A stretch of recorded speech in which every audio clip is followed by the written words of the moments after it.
हिंदुस्तान के लोगों के बदन में जैसा लहू दौड़ता है वैसा ही भ्रष्टाचार रिश्वतखोरी भी दौड़ती है। देश जो है भ्रष्टाचार की सड़ांध से इतना भर गया है कि ईमानदार लोगों को सांस लेने में भी दिक्कत होती है। इस रैंक के आधार पर कॉलेजों को, विश्वविद्यालयों को, इनको केंद्र सरकार से, यूजीसी से, तरह तरह की रिसर्च संस्थाओं से आगे प्रोजेक्ट मिलते हैं, आगे शोध कार्य के लिए पैसा मिलता है। लेकिन सीबीआई छापा मारकर केंद्र सरकार की बनाई हुई एक काउंसिल के 9 दिग्गज लोग हैं, कुलपति हैं, इसमें कुछ है कुलपति और प्रोफेसर, ऐसे 10 लोगों को गिरफ्तार किया है। इसमें बिलासपुर में भी एक प्रोफेसर के यहाँ छापा पड़ा है, सेंट्रल यूनिवर्सिटी के प्रोफेसर के यहाँ। क्या कमी रहती है प्रोफेसर को? 3, सवा 3, 3.5 लाख रुपए तनख्वाह हो जाती है एक प्रोफेसर की रिटायर होने तक। इनको क्या जरूरत थी ऐसी बेईमानी करने की? लेकिन पैसे की हवस कहीं जाती नहीं है। पैसे की हवस ऐसी रहती है, इन्होंने अपनी इज्जत को ताक पर धर दिया और जिन कॉलेज विश्वविद्यालय जहां कहीं इनको मूल्यांकन करने भेजा गया वहां जम के रिश्वत ली। ये कमेटी जो है ये भी होटल में जहां ठहरती है, जैसे कि नेशनल मेडिकल कमीशन के लोग होटल में जहां ठहरते हैं वहीं इनको लिफाफा पहुंचाया जाता है। पकड़ा चुके हैं ऐसे पूरे के पूरे। जैसा अभी नैक के लोग पकड़ाए हैं ऐसा मेडिकल कमीशन के लोग भी पकड़ाए, एआईसीटी के लोग भी पकड़ाए हुए हैं रिश्वतखोरी में। हम बुनियादी तौर पर भ्रष्ट हैं। सड़क पे ट्रैफिक पुलिस रोकती है, चालान 800 रुपए का बन रहा है, हम उसको 200 रुपए देकर बचने की कोशिश करते हैं। कई मामलों में हो भी जाता है, निपटारा हो जाता है ऐसे। ट्रेन में बिना टिकट लोग चलते हैं, टीटी को 200, 400, 500 रुपया दे देते हैं, वहाँ पे उतर जाएंगे। वहाँ जहाँ बाहर निकलते हैं 50 रुपए दे देते हैं। सरकार को चूना लगाने के किसी भी मौके को बेईमानी नहीं माना जाता है इस देश में। ऐसे ही कॉलेज की मान्यता, जो बीएड जैसे जो कोर्स हैं, इस कोर्स के लिए अपने कॉलेज के लिए सीटें लेना, इंजीनियरिंग कॉलेज में अलग अलग ब्रांच में सीटें तय करना, मेडिकल कॉलेज में ग्रेजुएशन की और पीजी की सीटें तय करना, सब में भ्रष्टाचार बड़े पैमाने पर।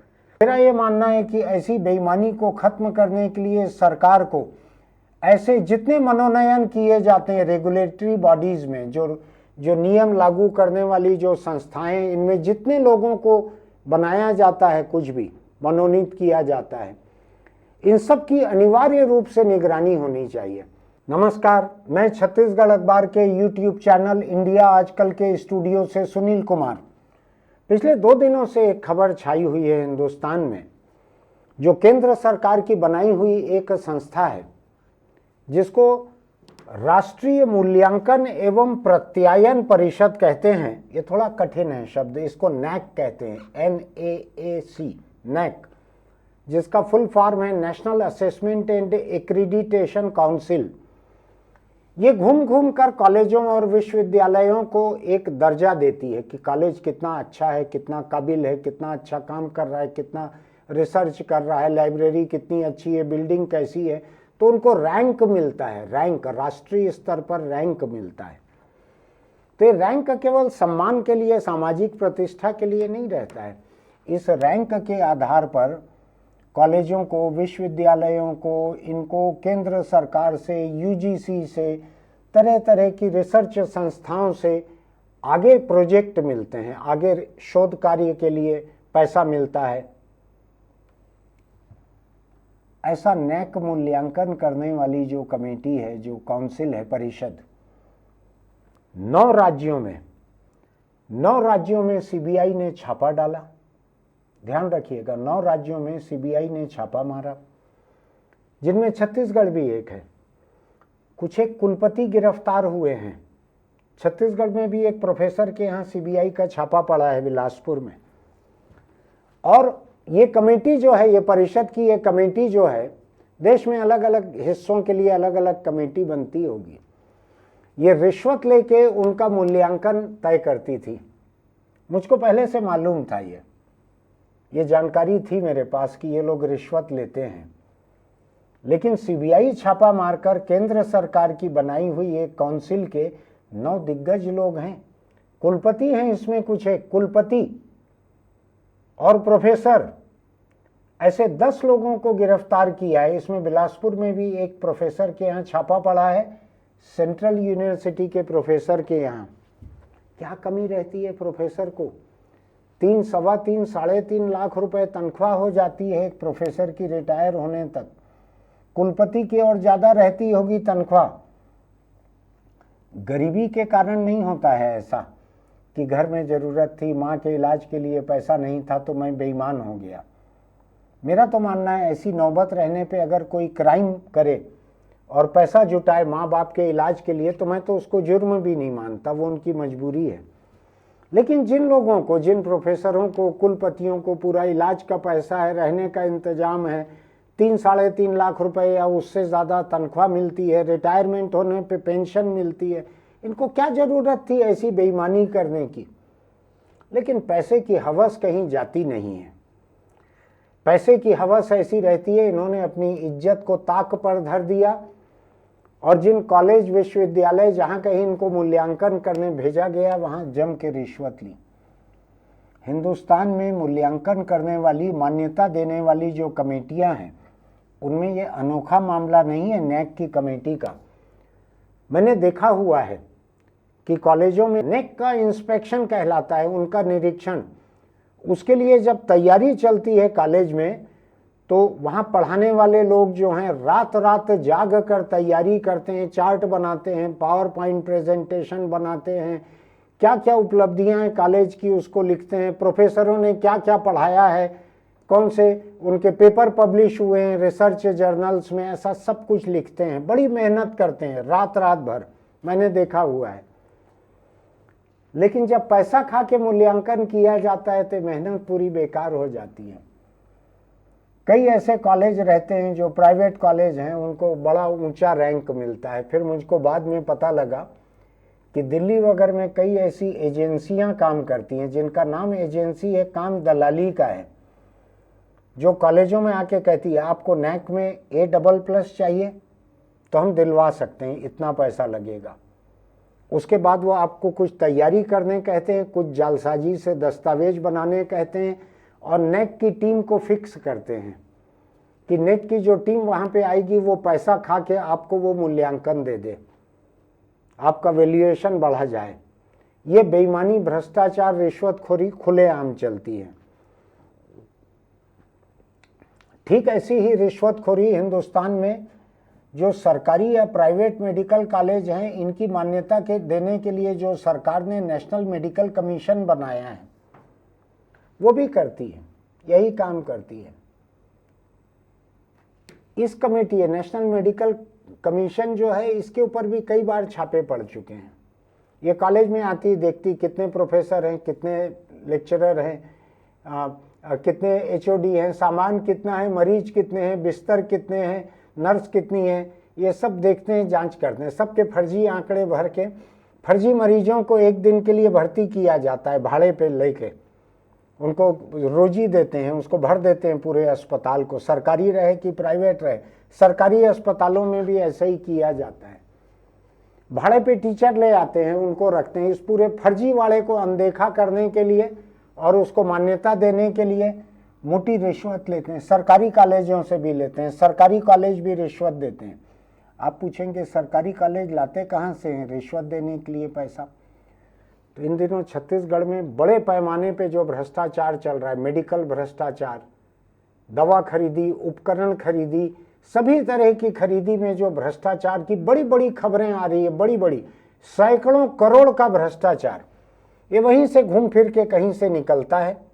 या तो मेडिकल कॉलेज को कंस्ट्रक्शन का पैसा मिले, खरीदी का पैसा मिले और जो बजट मिले, मेडिकल कॉलेज को चलाने वाले जो डीन सुपरिटेंडेंट रहते हैं वो कहीं से जुगाड़ करें। ऐसा रुपए पैसे का खेल बहुत होता है सरकारी कॉलेजों में भी, वहाँ से पैसा आता है और मान्यता जारी रहती है। ये बड़ा भ्रष्टाचार चलता है। एक सरकार की और संस्था है AICTE, all India council of technical education. ये इंजीनियरिंग कॉलेज और दूसरे जो तकनीकी कॉलेज रहते हैं, ये इनका मूल्यांकन करने आती है कि इनको कितनी सीटें दी जाए, मान्यता दी जाए, न दी जाए, इसके लिए। तो प्राइवेट इंजीनियरिंग कॉलेज जो हैं, सरकारी इंजीनियरिंग कॉलेज, वो भी ऐसे ही घोटाला करके मान्यता करवाते हैं इस कमेटी से। और ये कमेटी जो है ये भी होटल में जहाँ ठहरती है, जैसे कि नेशनल मेडिकल कमीशन के लोग होटल में जहाँ ठहरते हैं वहीं इनको लिफाफा पहुँचाया जाता है। पकड़ा चुके हैं ऐसे पूरे के पूरे। जैसा अभी नैक के लोग पकड़ाए हैं ऐसा मेडिकल कमीशन के लोग भी पकड़ाए, AICT के लोग भी पकड़ाए हुए हैं रिश्वतखोरी में। क्या किया जाए? मुझको ऐसा लगता है कि हिंदुस्तान के लोगों के बदन में जैसा लहू दौड़ता है वैसा ही भ्रष्टाचार, रिश्वतखोरी भी दौड़ती है। इससे जो उबर जाए वो समझ लीजिए संत महात्मा के दर्जे के लोग रहते हैं जो अपनी लालच पे काबू पा लेते हैं। बाकी बुनियादी तौर पे हम लोग परले दर्जे के भ्रष्ट लोग हैं। मजदूर का छोड़ दीजिए, मजदूर को तो मिट्टी खोदना है, उसके पास तो ज़्यादा गुंजाइश नहीं है। मैं ये बात हिंदुस्तानी जब कह रहा हूँ तो मैं ये ताकतवर, पैसे वाले, ऐसे लोग जिनके पास भ्रष्ट होने की कोई बेबसी नहीं है, मजबूरी नहीं, मैं उनके बारे में कह रहा हूँ इस बात को। हम बुनियादी तौर पर भ्रष्ट हैं। सड़क पे ट्रैफिक पुलिस रोकती है, चालान 800 रुपये का बन रहा है, हम उसको 200 रुपये देकर बचने की कोशिश करते हैं। कई मामलों में हो भी जाता है, निपटारा हो जाता है ऐसे। ट्रेन में बिना टिकट लोग चलते हैं, टीटी को 200, 400, 500 रुपया दे देते हैं, वहाँ पे उतर जाएंगे। वहाँ जहाँ बाहर निकलते हैं 50 रुपये दे देते हैं। सरकार को चूना लगाने के किसी भी मौके को बेईमानी नहीं माना जाता है इस देश में। ऐसे ही कॉलेज की मान्यता, जो बीएड जैसे जो कोर्स हैं, इस कोर्स के लिए अपने कॉलेज के लिए सीटें लेना, इंजीनियरिंग कॉलेज में अलग अलग ब्रांच में सीटें तय करना, मेडिकल कॉलेज में ग्रेजुएशन की और पीजी की सीटें तय करना, सब में भ्रष्टाचार बड़े पैमाने पर। क्या किया जाए? जो इतने भ्रष्ट मूल्यांकन से रिश्वत लेकर जो मान्यता दी गई है, जो दर्जा दिया गया है, उसका क्या महत्व है? यहाँ से निकलने वाले छात्र छात्राओं का क्या हाल रहेगा? जहाँ पढ़ाने वाले लोग नहीं है, जहाँ मरीज नहीं है, जहाँ इंजीनियरिंग कॉलेज में उपकरण नहीं है, कमरे नहीं है पूरे, लाइब्रेरी नहीं है पूरी, वहाँ क्या हाल रहेगा? देश जो है अपनी बुनियाद को खोखला करने में लगा हुआ है। खोखला करने की बात जो है, हम लकड़ी के फर्नीचर में, लकड़ी के सामान में दीमक खोखला करती है ऐसा जरूर कहते हैं, लेकिन ये तो पूरी शिक्षा की बुनियाद को खोखला करने का काम है। जो ईमानदार कॉलेज हैं उनको नैक की मान्यता में, उनके मूल्यांकन में उनको अच्छा दर्जा नहीं मिलेगा, क्योंकि पैसा नहीं दे सकते, रिश्वत नहीं दे सकते। अच्छा किया है सीबीआई ने जो छापा मारा है, अच्छा किया है मेरे हिसाब से, ऐसा और होना चाहिए। इनके टेलीफोन, इनके लैपटॉप सब जब्त किए गए हैं। मेरा तो मानना है कि ऐसी जिस संस्था में जिसको मनोनीत करती है सरकार, नेक की कमेटी बनती है, इंडियन मेडिकल कमीशन की कमेटी बनती है, ऐसे ही AICT में लोग मनोनीत होते हैं उनकी कमेटी में। इन सब लोगों की अनिवार्य निगरानी करनी चाहिए जो बन रहे हैं। आपको नहीं करवाना है निगरानी तो मत कीजिए। आपको लगता है कि आपके टेलीफोन, आपके इंटरनेट कनेक्शन, ईमेल की निगरानी से आपकी निजी जिंदगी उजागर हो जाएगी, तो मना कर दीजिए कि मैं निगरानी की इजाज़त नहीं देता, मुझको ये मनोनयन मंजूर नहीं है। दूसरा कोई ईमानदार निकल आएगा, आप क्यों ऐसा करते हो?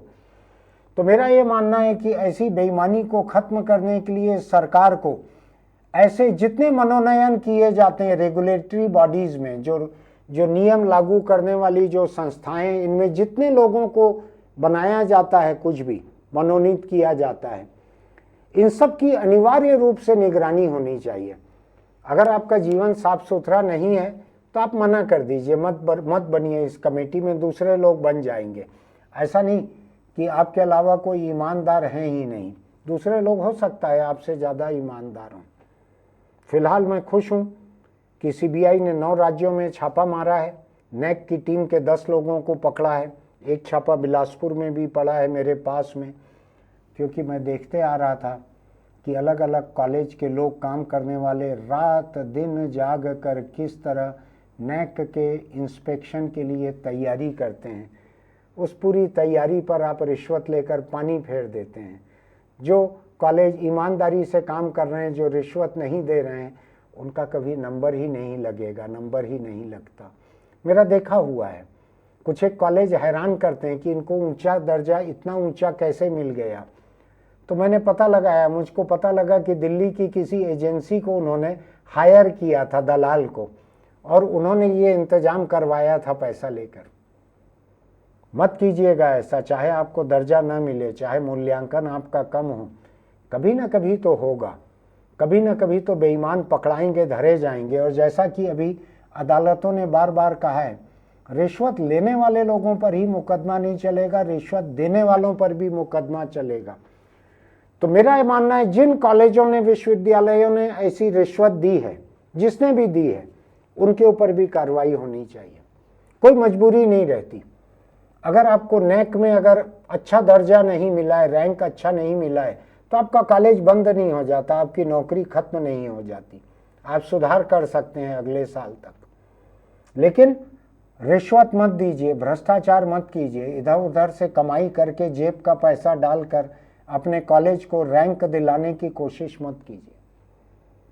आप देखिएगा, कोई ना कोई अदालत कहेगी कि जिन्होंने रिश्वत दिया है उनको भी गिरफ्तार करो। उसमें क्या होगा, उसमें कई कॉलेज के प्राध्यापक, प्रिंसिपल जेल जाएंगे। इसलिए बंद कर दीजिए इस कोशिश को कि रिश्वत देकर अच्छी रैंक हासिल करना है। बड़े बड़े लोग गिरफ्तार हुए हैं, बड़े बड़े कुलपति गिरफ्तार हुए हैं। इसमें मत कीजिए, न रिश्वत दीजिए न रिश्वत लीजिए, अपने आप को एक बेहतर हिंदुस्तानी साबित कीजिए। फिर मिलेंगे, आज बस इतना ही। अगर आपको लगता है कि मेरी बात जिंदगी के असल मुद्दों को लेकर है, तो आप हमारे इस YouTube चैनल इंडिया आजकल को लाइक कीजिएगा, सब्सक्राइब कीजिएगा, नोटिफिकेशन की बटन दबाइएगा, टिप्पणी लिखिएगा इस मुद्दे के बारे में। हो सकता है आपका कोई तजुर्बा हो, आपकी कोई जानकारी हो, अपने दोस्तों को भी भेजिएगा, उनको भी पता लगे कि ये देश जो है भ्रष्टाचार की सड़ांध से इतना भर गया है कि ईमानदार लोगों को सांस लेने में भी दिक्कत होती है। चलते चलते एक छोटी सी सलाह, अगर आप बीड़ी, सिगरेट, गुटखा, तंबाकू खाते पीते हैं तो उसको छोड़ दीजिए, वरना कैंसर आपको नहीं छोड़ेगा। कैंसर पीछे पीछे आते ही रहता है तंबाकू के। दोनों का रिश्ता है दूसरी तीसरी पीढ़ी का, साल 6 महीने में पहुंच जाता है कैंसर। तो अगर आप तंबाकू किसी भी शक्ल में खाते पीते हैं तो आप अपने घर वालों को रोते हुए कल्पना कर लीजिए, अपने घर के आंगन में या सड़क पर अपनी लाश की कल्पना कर लीजिए, वो ज़्यादा दूर नहीं है। मैंने तो एक लाइन लिखी है, अभी पोस्ट करूँगा उसको। बीड़ी और सिगरेट सुलगाना चिता सुलगाने जैसा रहता है, अपनी खुद की चिता। मरने के बाद तो आप अपनी चिता नहीं सुलगा सकते, लेकिन बीड़ी और सिगरेट सुलगा के आप सुलगा सकते हैं। मत कीजिए ऐसा। फिर मिलेंगे।